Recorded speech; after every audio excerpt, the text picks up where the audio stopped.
வாங்க, இன்னைக்கு நம்ம சின்னதா ஒரு முருங்கைக்கீரை சூப் எப்படி வைக்கிறதுன்னு பார்க்க போறோம். அதுக்கு தேவையான பொருள் முருங்கைக்கீரை இந்த அளவுக்கு நாங்க 2 பேருனால அளவா எடுத்திருக்கேன். பொதுவா முருங்கைக்கீரை வந்து சூப்புக்கு இந்த மாதிரி தான் உருகணும். ஏன்னா அப்பதான் சத்து நம்மளுக்கு கிடைக்கும். ஒத்தையா உருகுனா சத்து நம்மளுக்கு கிடைக்காது. அதுக்கு தேவையான பொருள் அடுத்தது இதுல வந்து தக்காளி, மிளகு, ஜீரகம், இஞ்சி, ஒரு துண்டு இஞ்சி போடணும். அப்புறம் பூண்டு, சின்ன வெங்காயம் இதெல்லாம் ஒரு அரைச்சி கொஞ்சம் ஒரு பேஸ்ட் மாதிரி எடுத்து வச்சிருக்கேன். அடுத்தது இப்போ நான் வந்து 3 டம்ளர் தண்ணி வச்சிருக்கேன். இந்த சொப்பியங்களுக்கு 3 டம்ளர் தண்ணி அது வந்து ஊத்திக்கலாம்.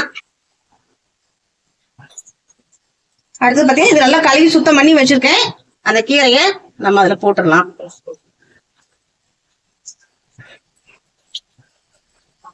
முக்கியமான காரணம் என்னன்னா, முருங்கைக்கீரை வேகும் போது எந்த கீரையா இருந்தாலுமே நீங்க வந்து மூடி வச்சு செய்யவே கூடாது. அது ஒரு முக்கியமான விஷயம்.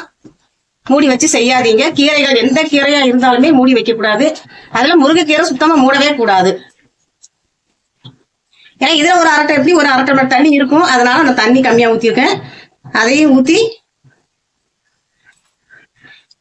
உப்பு இப்ப போடவே கூடாது. சூப்பு எந்த சூப்பு வச்சீங்கனாலும் உப்பு முதல்ல போடவே செய்யாதீங்க. அதனால முருங்கைக்கீரை வந்து கடுத்து போயிடும். அதனால போடக்கூடாது. இவ்வளவுதான். இதை பண்ணிட்டு கொஞ்சமா மஞ்சத்தூள் லைட்டா, நிறைய போட தேவையில்லை, கொஞ்சமா. ஒருத்தர் மஞ்சத்தூளே வேண்டாம் அப்படின்னாலும் நீங்க பிரச்சனை இல்லை, லைட்டா போட்டுக்கணும். அதான் இது இப்போ நல்லா சுண்டி வரட்டும். இது நல்லா சுண்டி வரட்டும். பாருங்க நண்பர்களே, இந்த மாதிரி இந்த ஸ்டேஜுக்கு வந்துடும். பாத்தீங்களா? இந்த மாதிரி அது நீங்க அந்த வேகும் போதே உங்களுக்கு அந்த வாசனை வந்து உங்களுக்கு அந்த சூப்புக்கு உண்டான வாசனை எல்லாமே வந்துடும். வேகும் போதே உங்களுக்கு தெரிஞ்சிடும். இவ்வளவுதான்.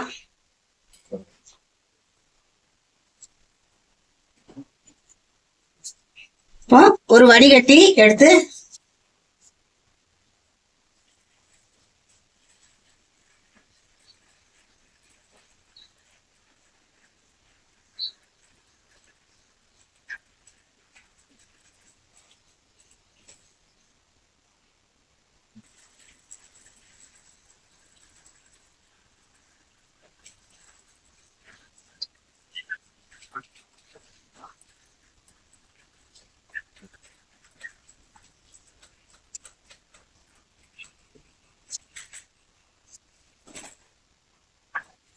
இதுக்கு தேவையான நம்ம உப்பு போட போறோம்.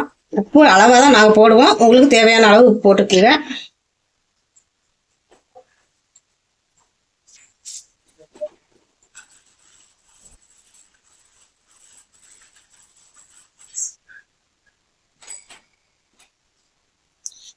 முருங்கைக்கீரை சூப் ரெடி.